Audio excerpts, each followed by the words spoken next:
People are dying to be inspired. People want to be part of something bigger. They just need someone bold enough to speak something into existence that no one can achieve on their own and be willing to say, if it's powerful enough, the money will follow. If it's powerful enough, people will bring their abilities and you can develop your abilities.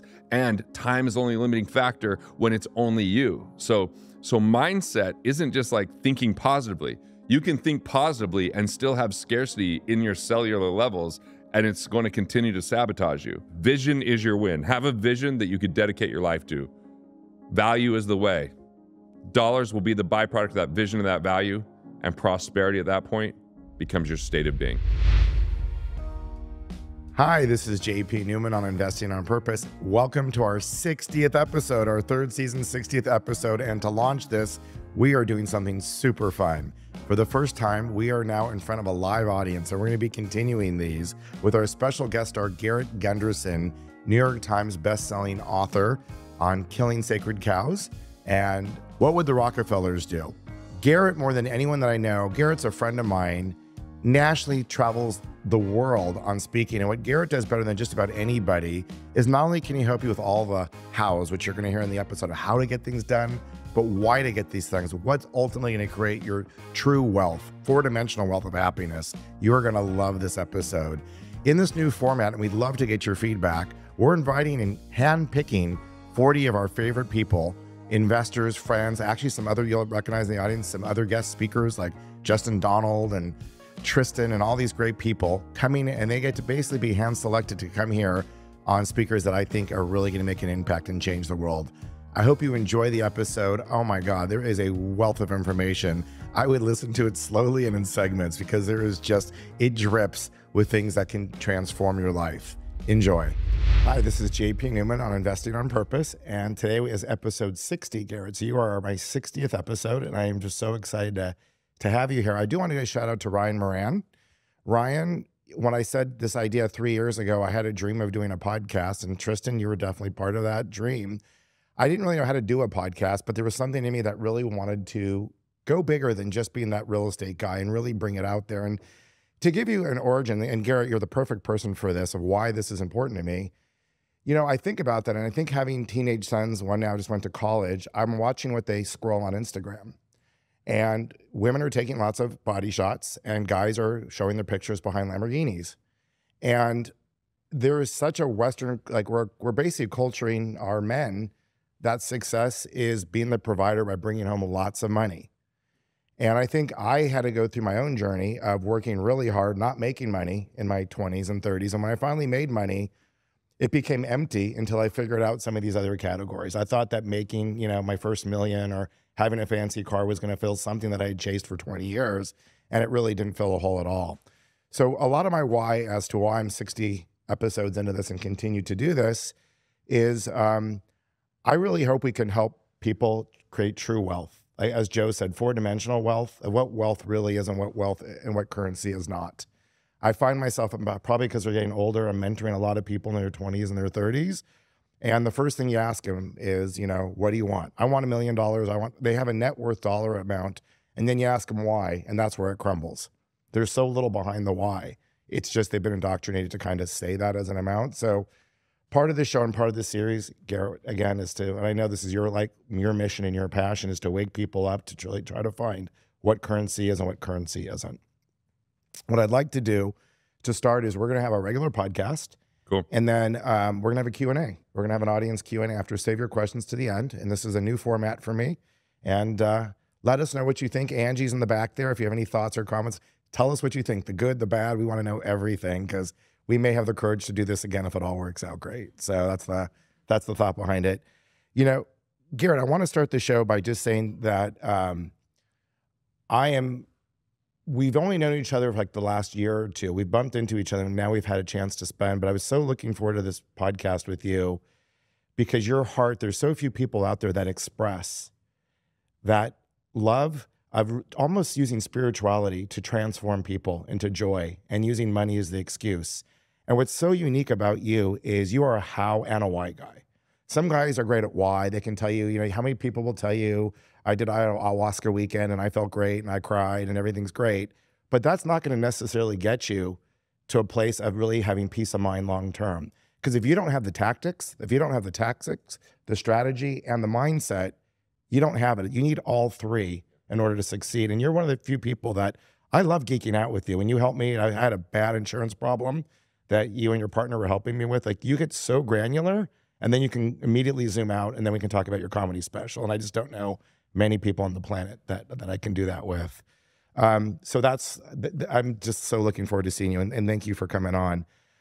Let's go into your background if we could. You know, you came from an Italian immigrant family. You were not born into wealth, apparently just the opposite. Your dad was a coal miner. Your mom worked at a credit union. Yes, she did. You at 15 decided, and this is kind of the question, you at 15 decided, I'm going to start cleaning cars for people at that coal miners and then the credit union. And you built a really successful business at 15 years old, yet there was no structure of entrepreneurship or money around you at all. And I'm just curious, why? Why'd you do that? One very small structure of entrepreneurship was that my grandfather, even though he was a coal miner, he had two side businesses. One was he was a TV repairman. If you remember Zenith TVs, they're like big pieces of furniture. Yeah. And I was a 5-year-old getting in his van and going to these places in this little community and seeing like people paying him, but also give him homemade tortillas, and also him knowing everybody at the and so I was like, thought that was really cool. And then he played the accordion, pretty damn Italian, if you ask me. And so he would go on the weekends and play in the band and make some side money that way. So he had this like little bit of entrepreneurship, but it was clouded by the fear of entrepreneurship in my family because his dad got swindled, didn't have enough money to put food on the table. I know that people say they don't have money, but he literally, his wife's pregnant and he's going, what am I going to do? This town that he was in was dying. He'd heard about everything going on in America. Some Greeks and Italians had gone to this little coal mining town called East Carbon, Utah. And so they changed his name at Ellis Island because he doesn't speak good enough English. He's so damn cross-eyed that's how he ended up in Utah, like a coal mining town in Utah, instead of like a great city. Like East Carbon, pretty shitty place, Yeah. But he had the vision to come to America, so we'll give it to him. But that had so much fear instilled because when he got there, there was a coal mining disaster, so he became a goat herd, lived in a tent for 7 years, and he met his daughter when she was 7 years old for the first time. So that's like scarcity folklore that gets at a cellular level in a family. And so even though my grandfather was kind of like breaking that mold a little bit, he still stayed with the coal mining job every day. Yeah. And then did this on the side. So I had like a little bit of a bug. Sports, and my dad was encouraging sports, and I was like, I should get a job. He's like, well, you can't really have a job and play sports. So he came up with the idea of, why don't you help me clean these surface vehicles of the mine when the boss is coming to town? And then my mom worked at the credit union. I was friends with the president of the credit union's daughter. So I said, hey, ask your dad if I could clean the repossessed vehicles. So that's how I got involved in business, because I could do it on the side on my own time. And then I won $5,000 for being the Young Entrepreneur of the Year. And you're talking about this whole notion of money. Like, the reason I want to have money and I want to have a net worth at that age, it comes down to, like, this is ridiculous, but I was like in preschool, and you're supposed to memorize your address to get your art project back. You turn a milk carton into a house. I thought it was a badass project. I couldn't wait to show my mom. But then I went and screwed around every night, forgot to memorize my address, and it's the last day, and I transpose the numbers, and my teacher throws it away. So I was the last person in the class, the only one that didn't get it, and I thought, I'm stupid. So I thought if I could have a big net worth, it would prove to the world I wasn't stupid. And that was my initial motivation for a very limited definition of success. Wow. Yeah, we're going to talk about scarcity. I think it's a really important topic in childhood wounds. We'll get there. So you roll along, you get some accolades, you have some success, you manage to meet two great partners. I'm skipping ahead a little bit, and you created this incredible financial services insurance company.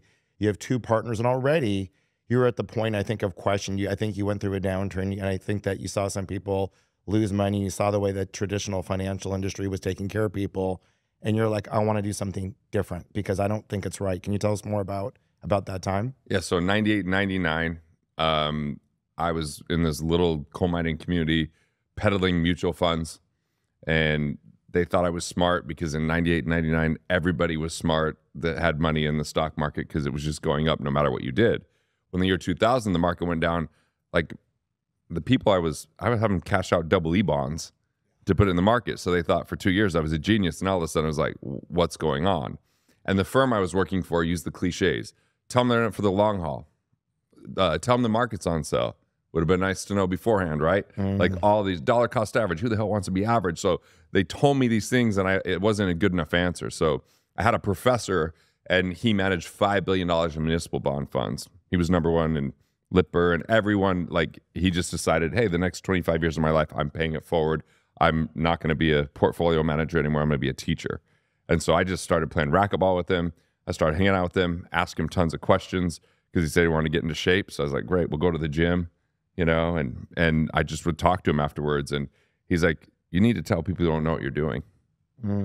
Wow. But I'm like, but I'm an arrogant son of a bitch. Like, how am I going to go tell them? He's like, well, explain what the market's going to do, why it's going to do it, why you'd make these, you know. He's like, you're just handing money over to someone else. You're just an asset gatherer. He was very kind about it. Wow. But so I decided that I would actually sit down and meet with everyone and tell them that they should get their money out of the market, that I didn't know what I was doing, but I was committed that I was going to go fly somewhere every single month and leverage my young age, being 20 years old, to meet with really wealthy people and see what they were actually doing and meet with.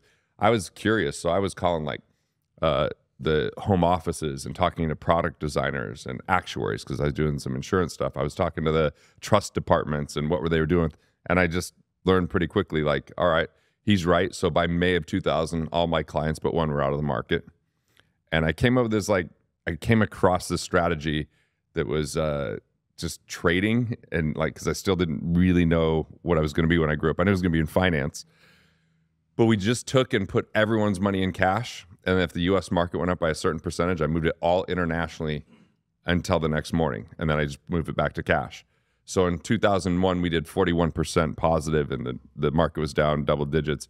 Then we got 44% in 2002 when the market was down again double digits. And then retirement plans started to have 24-hour trading periods. So you couldn't trade and it wouldn't move. Or if you trade more than once a month, there'd be redemption fees. So it destroyed the whole thing. But I was still going somewhere once a month. And I flew to New York, and there's this guy, Vince, who actually just went to my event last week. He thought I was the most annoying kid in the world because he was teaching this advanced course, and you had to have 3 years in this certain criteria, and you had to have a certain amount of money that you were managing. And I just made friends with his wife, sent her flowers, and she let me in. She's like, just don't talk, sit in the back of the room. But I unfortunately couldn't help but take my little red memo pad and ask him questions on every break and annoy the shit out of him. But now we're friends, so that's a good thing. But he was doing this strategy, and I was able to sit in and watch. It was a $400 million transaction at a family office. I'd never heard what a family office was. I'm 22 years old at the time. Wow. And so I sit in the meeting. I actually don't talk. And at the end, I go, so what was that? Because the client wasn't in the room, just attorneys, accountants, investment advisors. He goes, oh, it's a low-tier family office. I'm like, what's a low-tier family office? He's like, if you're worth like $30 million, you can get into that. I'm like, I'm from Price, Utah. Like, if we add everybody up, maybe we can get in that room. But at that point, I made this decision. I was like, I'm going to build a fractional or virtual family office for entrepreneurs that don't have huge amounts of money, but they have good revenue and they're first generation wealth, just like I was becoming, just like, you know, my family had never gotten to.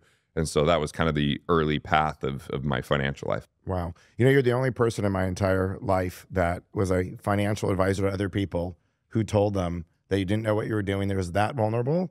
I would say go into cash. Have you guys ever, by show of hands, have you ever had a financial advisor who says, I'm not sure what I'm doing and you should get out of what I'm in? Raise your hand if you've ever seen. I've never.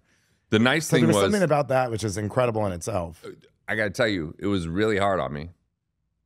Like, I judged the shit out of myself. Well, especially if your kindergarten teacher told you that, you know, you got the I'm being confronted like maybe I'm stupid. Yeah. Right. But he was so loving about it. And what was crazy is, as I was talking to him, he became a client. That's awesome. Because what happened was he was a bond portfolio manager. And I was studying whole life insurance at the time. And so I said, what would it take for us to sit down? I have an idea to run across you. He's like, it's fine. Well, so I sat down with him, nervous, you know, and I just said, hey, you have this like big bond portfolio, but interest rates are fluctuating and you have capital depreciation risk.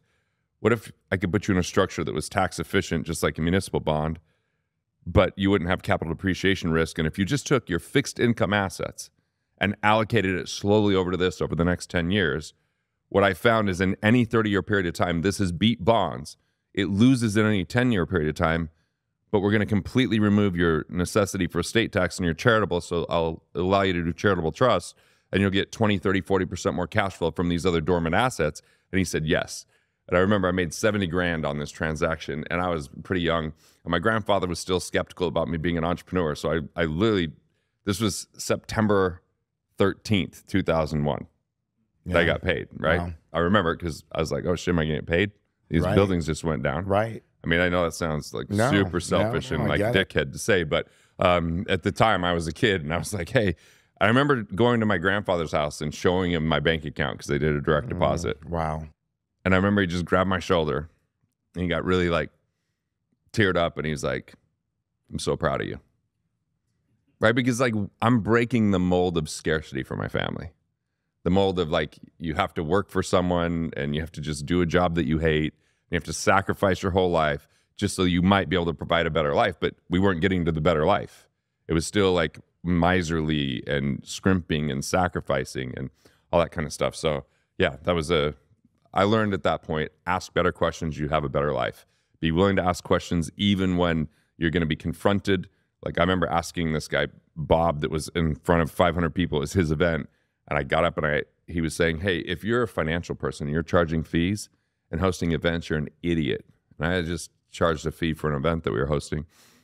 And I was also sitting in the room going like, wait, I paid a fee to be in this seminar and to learn about finance. So I got up and raised my hand and I just got in an argument with him.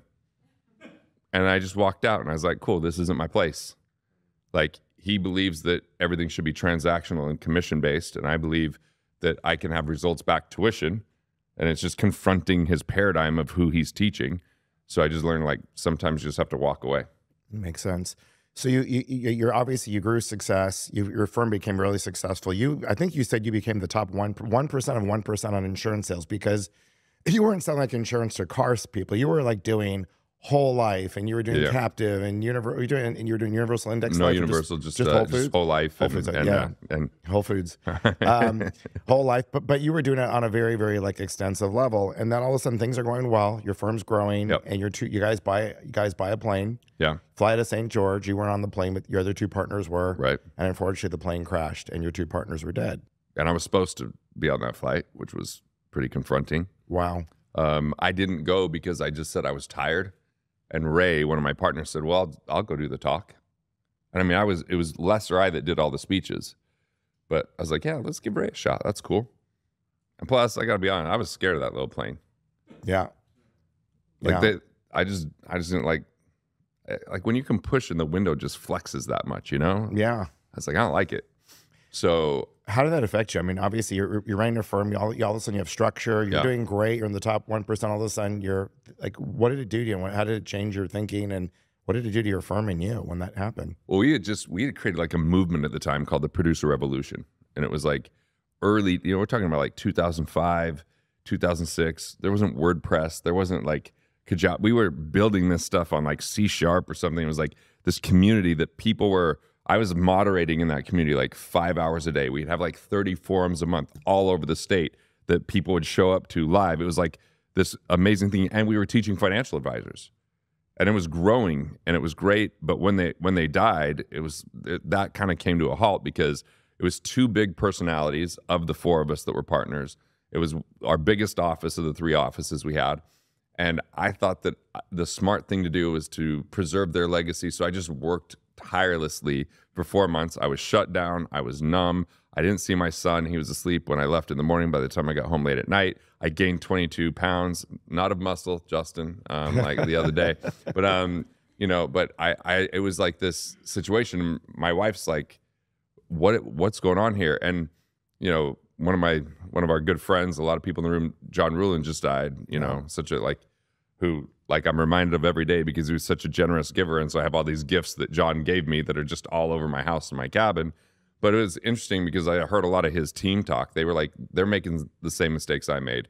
Like, we're just going to sacrifice our life to preserve John's legacy. And my thing is I was doing that for my partners at the expense of my own life. And the thing is, you have to take care of yourself. You have to create a life that you love. And if you're always sacrificing, then sacrifice becomes who you are. And it just ruins being present. And I think that wealth is like I define wealth not as net worth. When I was a kid, I defined it as net worth. It was all about net worth. But in 2007, I had a net worth of $8 million in my 20s. And I remember when they didn't park the Bentley up front once, I turned to my wife. I'm like, what's wrong with them? She's like, what the fuck is wrong with you? I was like, what do you mean? She's like, this is who you are now? Like, we're just going to think that you get special treatment because of the car that you drive? And you're yelling at me about spilling something in there? I was like, it's like, so I had these like trappings of success because I still thought I was stupid, right? And then 2008 kind of proved that I had done some stupid things because I gave that net worth back pretty quickly. But then that was the chance to build from the ground up and like do some healing and really like start to look and search and say, what if net worth is a byproduct, but the real definition of wealth is a life well lived? What if it's a life well lived? And what if wealth is our ability to be present in the moment and to enjoy the process along the way? And that actually, if we create a game worth playing, that we've already won. And if it's not just about outcomes, but it's about the process along the way, and we fall in love with life, then we're not just trying to get somewhere. We're not just trying to sacrifice. And I'd sacrificed for my partners who didn't ask for it. They were dead. You know, when I was at John's funeral, I was texting my wife. I was just like, hey, like my content lives or dies with it, like on its own. If I die early, it either makes it or it doesn't. Nobody owes it anything. Nobody has to give up their life of anything that they would creatively do or want to do. Like it's of their own accord. Like I don't want anyone to feel a level of obligation to me or because I'm going to be gone. And yet, like, I think that happens in life where people are always trying to people please or appease others or get to that outcome or earn respect or get validation at the expense of their own life, at the expense of their own well-being. And that's where I was when I thought I was stupid. I wanted that external validation. Because that external validation, I thought somehow would make me more lovable because I didn't really love myself because I doubted myself. Yeah. And then I think also for a lot of us, we identify with our careers, especially if you've had some success. You know, it's great. Everyone, you know, CEO, this, that. And it's really hard, even for in my own process of like trying to separate that I'm not my title. In fact, newsflash, I'm thinking about getting rid of titles at Thrive one day because it becomes an identity. And to your point, it's like and that's where you start to fall short when it becomes an identity like that. Yeah, I went to Italy for summer, and that was like the first time I got bored. I took time to think.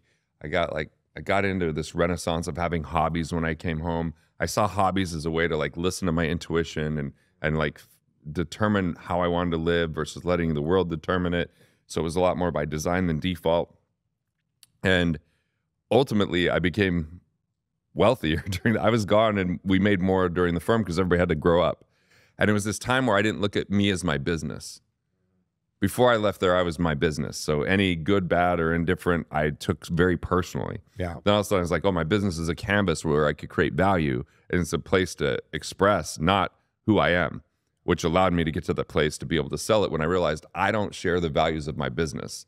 Wealth Factory became an info marketing company that was about selling programs people weren't utilizing and benefiting enough from. And I was less connected to the people. So I was like, I'm out. I want to build something where I see the value, where I feel the value, where I connect with the people. And I let the values get out of hand there. Yeah, no, that makes sense. And Justin Donald in the back. Justin, I'll never forget on our podcast about you, the first person who says net worth is a vanity metric. Like it's all about cash flow. And I loved what you said. When you made about $300,000 during, I think it was your Cutco days or right after, you felt like a wealthy person because you already had the mindset. And I think what you're talking about is mindset.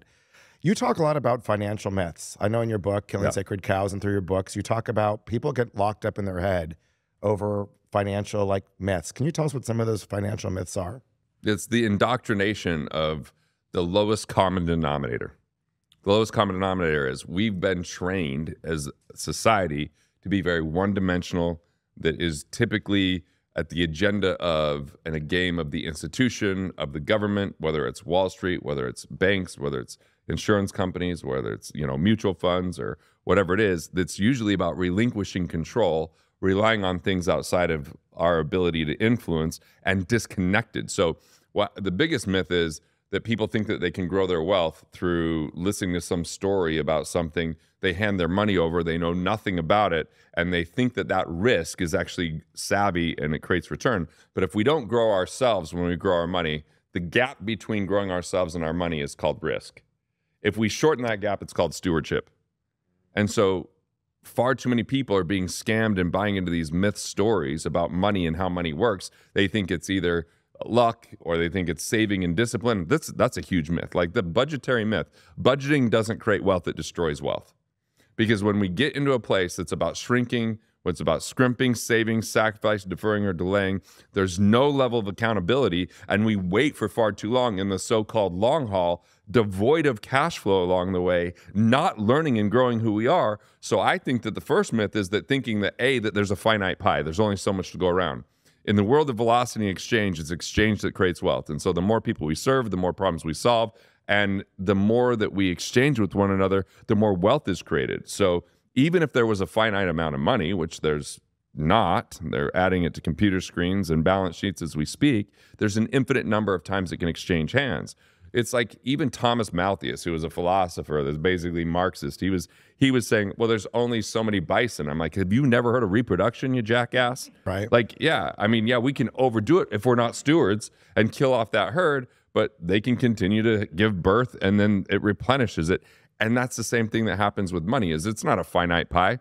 People that believe in the finite pie, they think of competition over collaboration. They live in a world of envy and scarcity rather than peace and prosperity. And they think they've got to get what they can while they can, take what they can at any means necessary. And they believe the ends justify the means. And this is where wealth is destroyed. Because inside of that structure, people lose trust. Like, in the loss of trust is the greatest destroyer of wealth.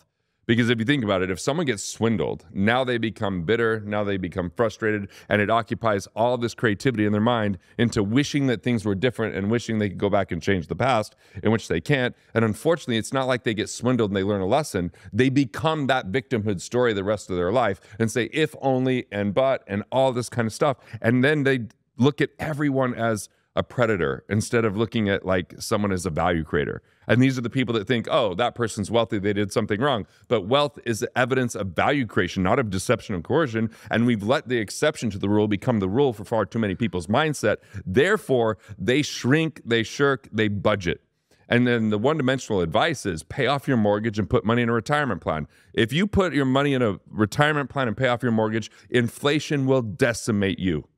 And the problem is in retirement plans, they think they're going to be in a lower tax bracket in the future. There's only two ways that happens. One, you have less money. Who wants to plan for failure? Or two, the government lowers tax brackets. They're not going to do that. They're $35 trillion in debt. So yet, this is the lowest common denominator that people like Dave Ramsey are saying every day. And I think it's reckless. And then people say, yeah, but he's good for a train wreck to get on track. Through guilt and through shame and through false Christianity, I think it's blasphemy. I think it's problematic. I don't think it's something that we should praise and say, oh, look, because he's making $600 million in a business, there's the truth of where wealth is built. Yet he's telling everyone else that wealth is about what you can eliminate from your life.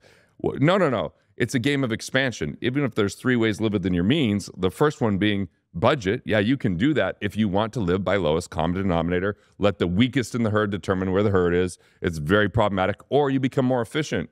There's 4 I's to efficiency. Don't tip the government. You know, that's the IRS. Don't overpay on interest.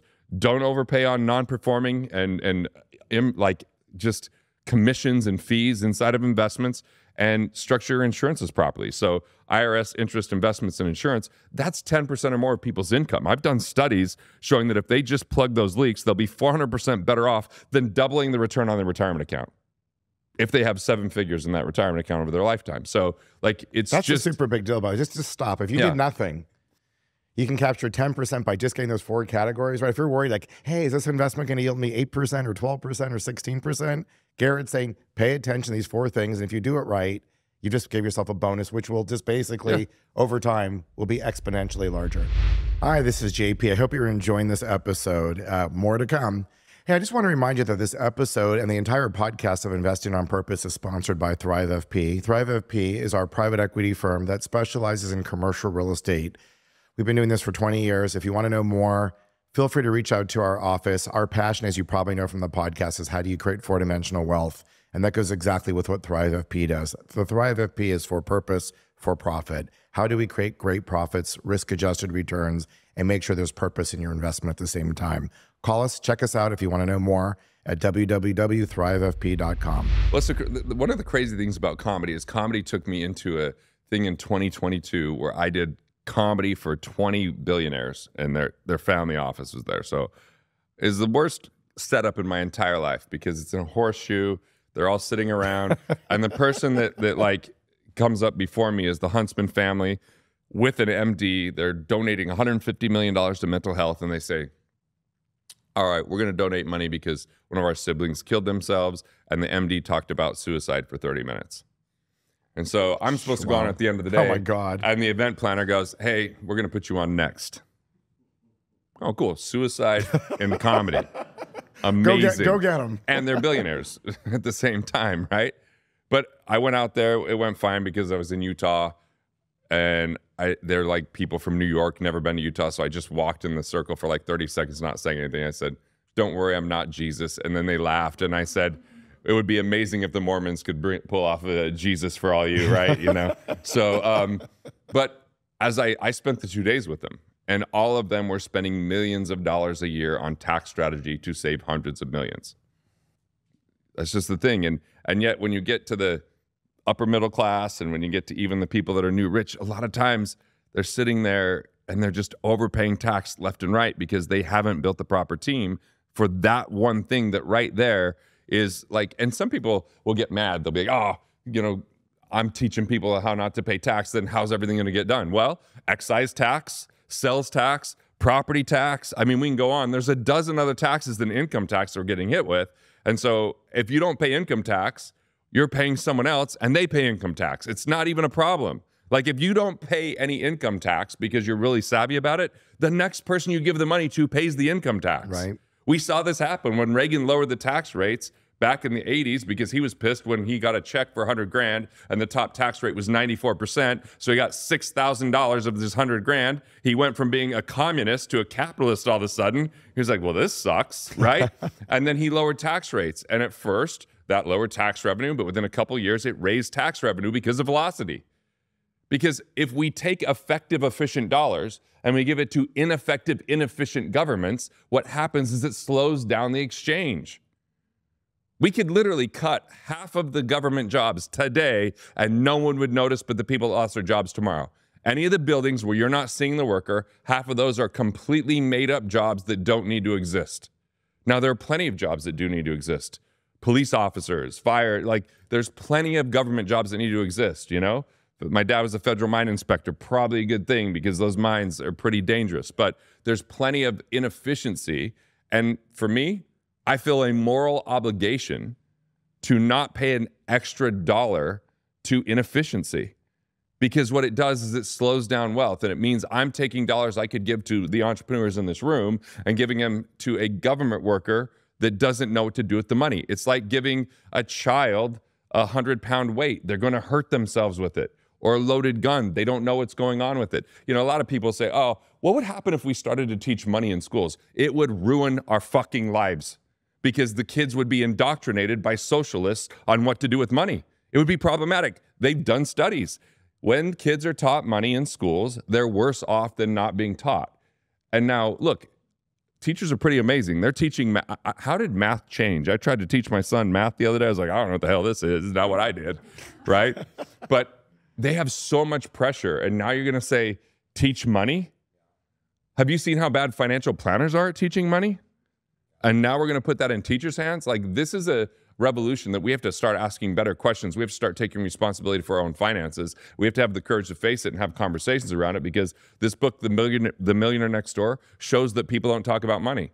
That book's a study in how people become broke, miserable millionaires and how their heirs blow the money because they never have a conversation about it during their lifetime.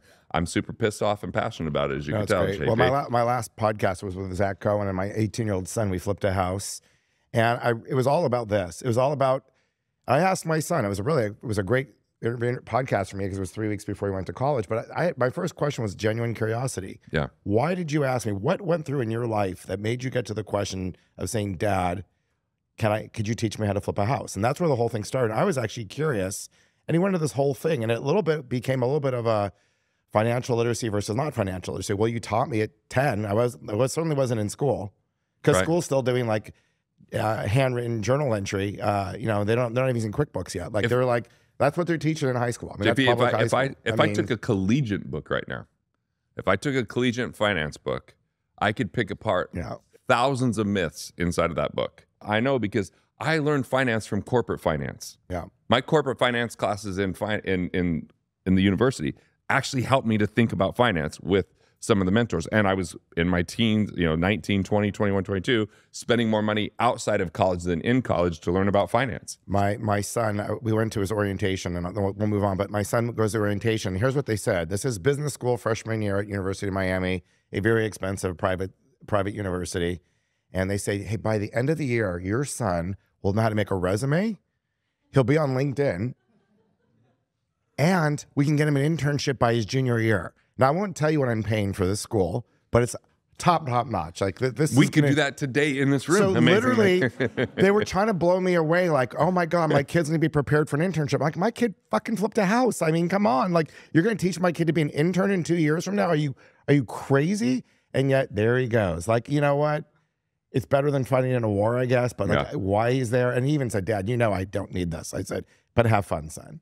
I mean, because to your point, you kind of know it's a Miami. joke. It's a joke, but I'm happy for him. And I want to ask you too. A lot of what I talk about is, I have a lot of people who are younger. They're trying to figure out still the hows, the tactics, how to make the money, how do I save the money, real estate, oil and gas. Like there's lots of. I live in a lot of how, and I try to remind people that when you get to your how, just remember that without a mindset. Like I'll help you with your how, and you and I together could, and Justin Donald, we could just be a trifecta of power of just telling people all day long what they can do.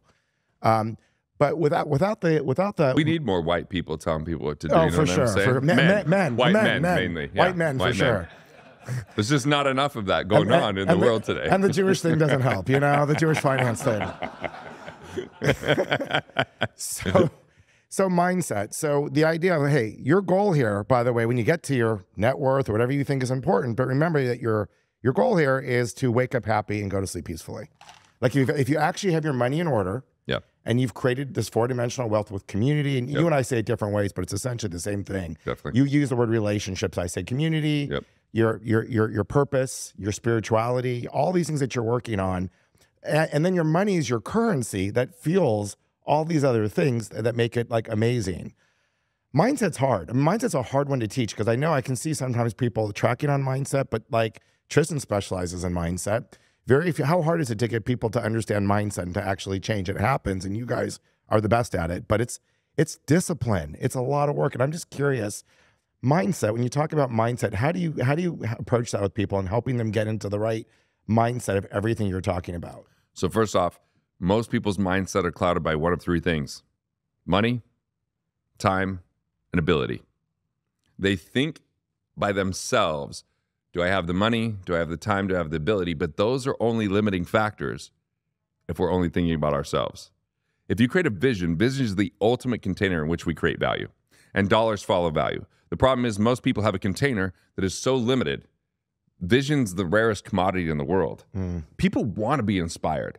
But the problem is people think about what they can accomplish with where they're at today versus reaching beyond that, because I think the most miraculous thing that happens is when we speak into existence something that seems completely impossible, but if you're bold enough to speak into existence, it could happen. Like, look, when I was like, I want to film a comedy special, and I was like, let's get on a streaming service. Like, there was no evidence, especially if you talk to my wife, that this is possible. Thank God for financial independence. If I didn't have enough recurring revenue to cover my expenses, because the conversation did go this way. I'm like, hey babe, I think I should do some comedy. She's like, I don't think you're as funny as you think you are. It's literally, and I was like, but babe, when I speak, people laugh all the time. She's like, they're being nice. You're making them money.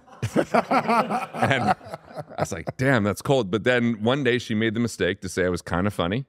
And I translated that to comedic God in my own head. And I was on a comedy stage within a week. You know what I'm saying?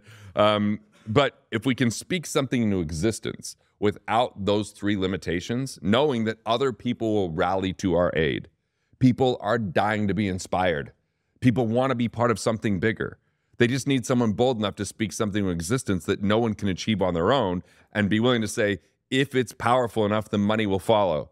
If it's powerful enough, people will bring their abilities and you can develop your abilities. And time is only a limiting factor when it's only you. So mindset isn't just like thinking positively. You can think positively and still have scarcity in your cellular levels, and it's going to continue to sabotage you, right? Like part of it is I think we have to go back and understand before our brains were formed, when we had these incidences, like I take people back to what their first memory of money is. And most of the time it's not a positive memory.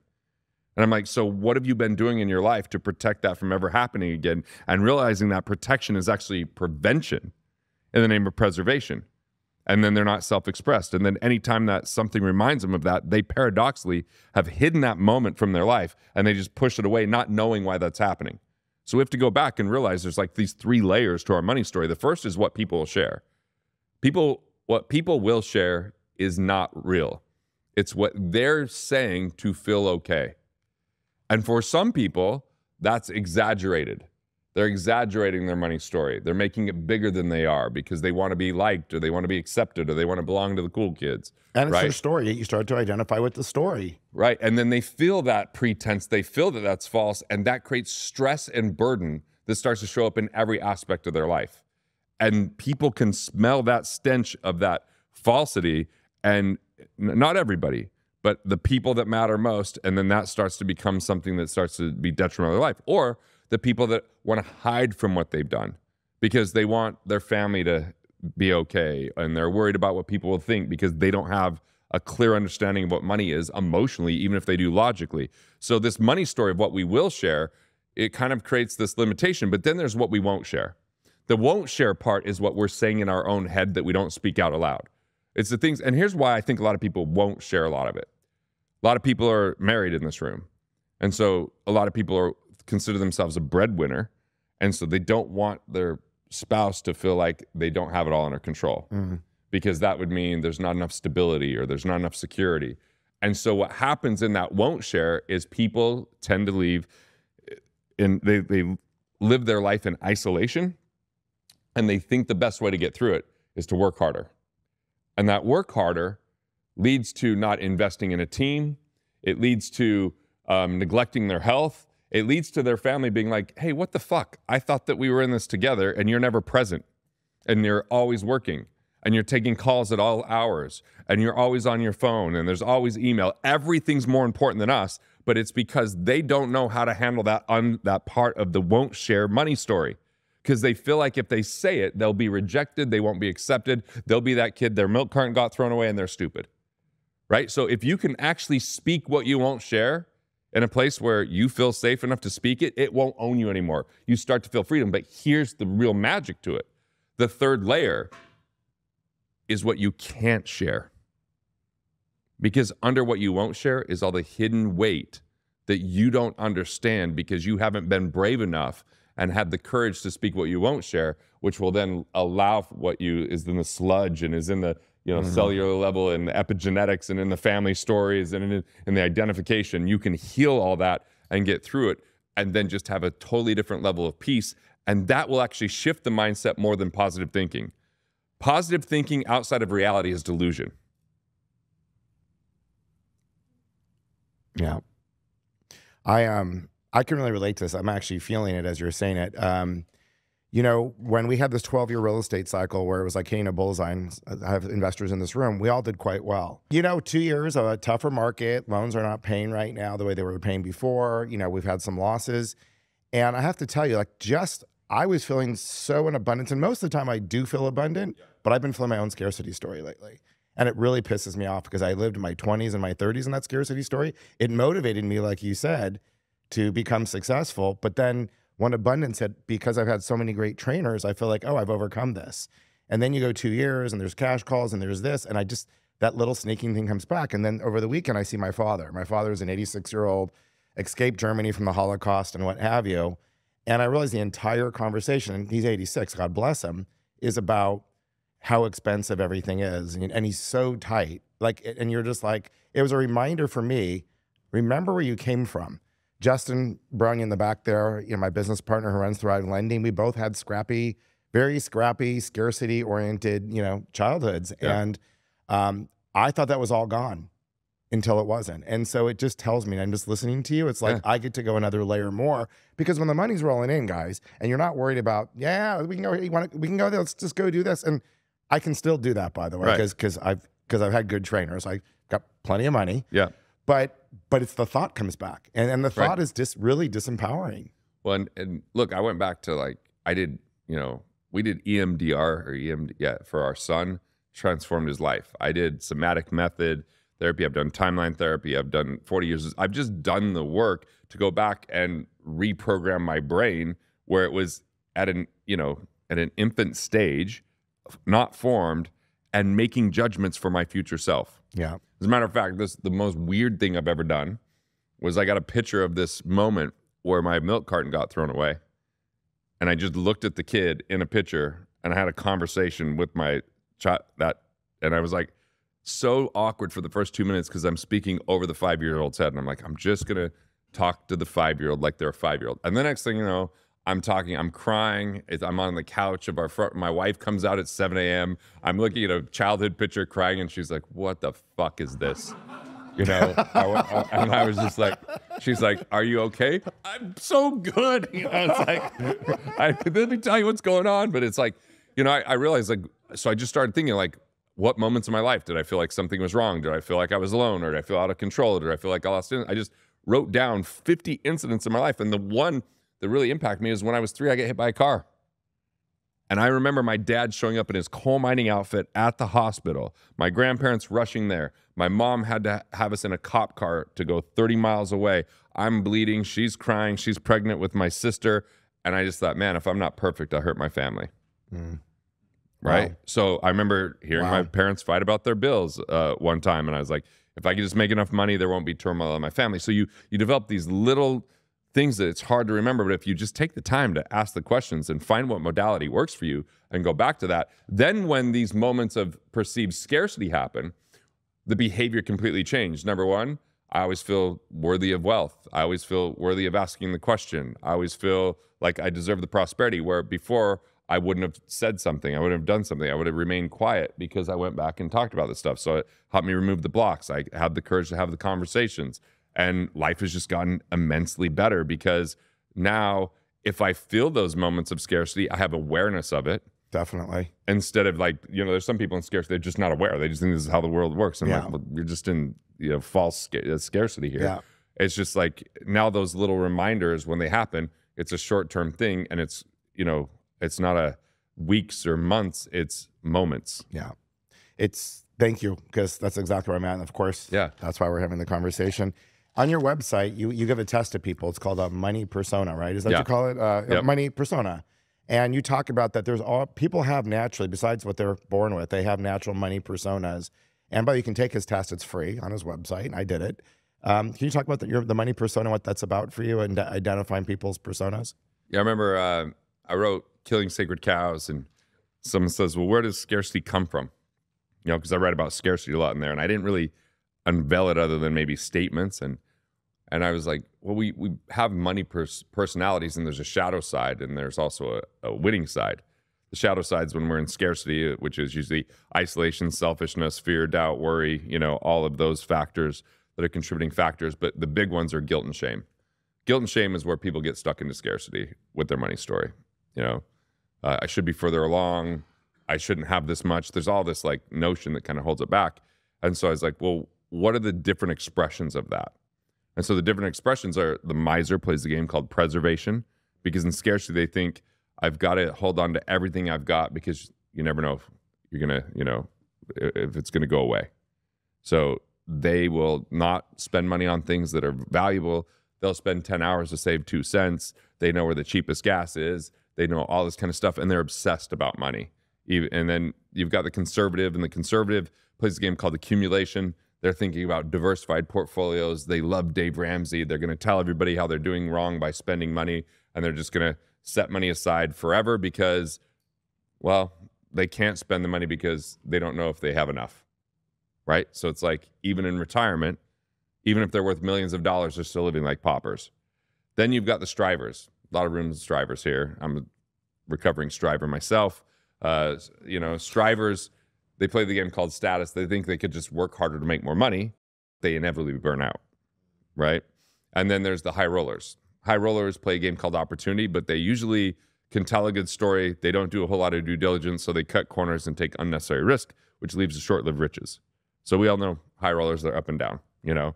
I know high rollers, they make big money, they throw great parties, and then they're broke. And then they make good money, they throw big parties, and then eventually jail. But, you know, it just depends on how far they take it. So on the other side, though, is the winning personas of these.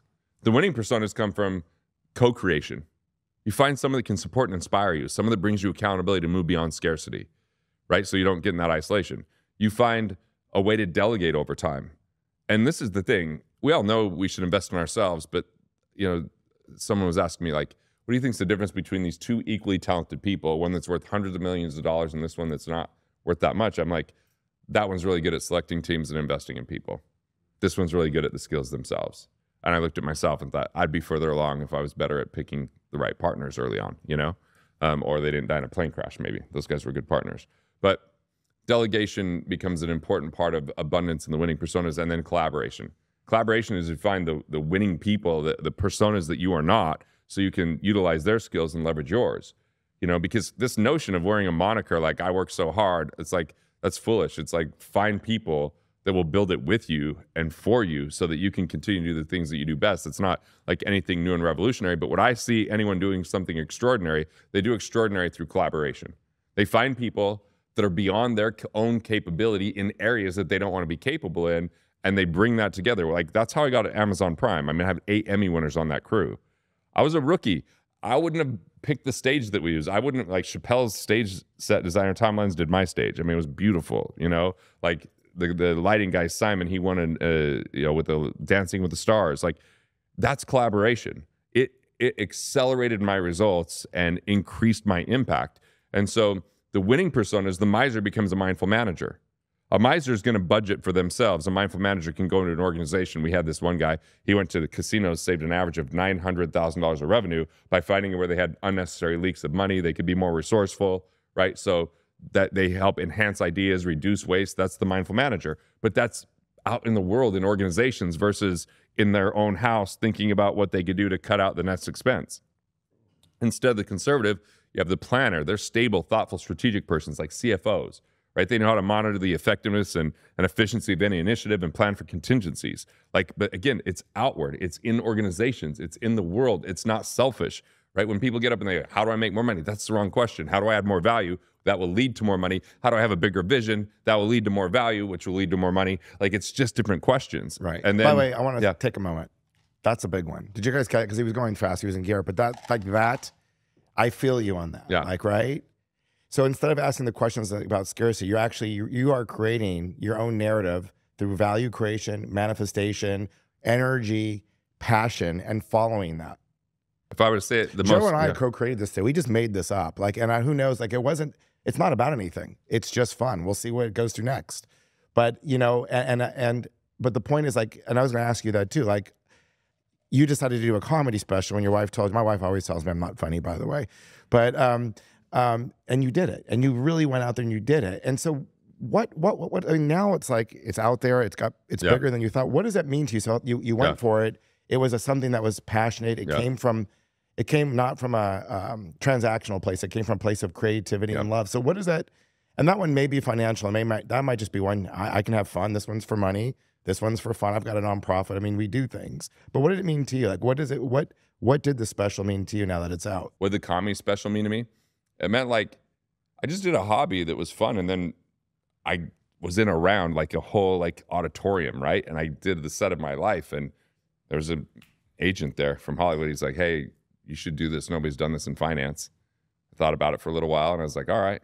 So it took me like a year to say I was a comedian. You know, how many of you have seen the special? Raise your hand if you've seen the special.